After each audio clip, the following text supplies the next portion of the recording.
तर माहीमचे दोन उमेदवार आज आमने सामने आले होते। सिद्धिविनायक मंदिरात अमित ठाकरे आणि सदा सरवणकर यांची भेट झाली। यावेळी दोन्ही उमेदवारांनी हस्तांदोलन देखील केलाय। दरम्यान वारं बदलतंय। 23 तारखेनंतर मनसे सत्तेत असणार असा विश्वास अमित ठाकरेंनी व्यक्त केला। तर महायुतीच्या सत्तेत दादरचा धनुष्यबाण असू दे असं आपण साकडं घातल्याचं सरवणकरांनी म्हटलं। आपल्यासोबत माहीम विधानसभेचे आमदार सदा सरवणकर आहेत। सर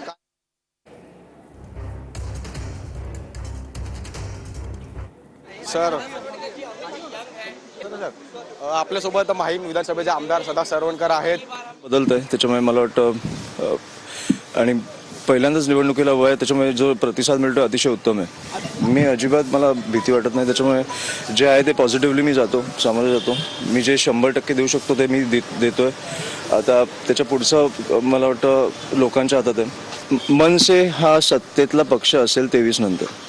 मी देवाकडे प्रार्थना केली की महाराष्ट्रावरती एक मजबूत असं महायुतीचं राज्य येऊ दे आणि एकनाथजी शिंदे सारखा एक दयाळू मुख्यमंत्री पुन्हा शिवू दे। एकनाथ शिंदे यांनी पुन्हा मुख्यमंत्री व्हावं अशी तुम्ही इच्छा प्रकट केली? हो, तशी इच्छा व्यक्त केली आणि त्यासाठी आमचा एक दादरचा धनुष्यबाण सुद्धा त्यांच्याबरोबर असावा अशी देवाकडे प्रार्थना केली।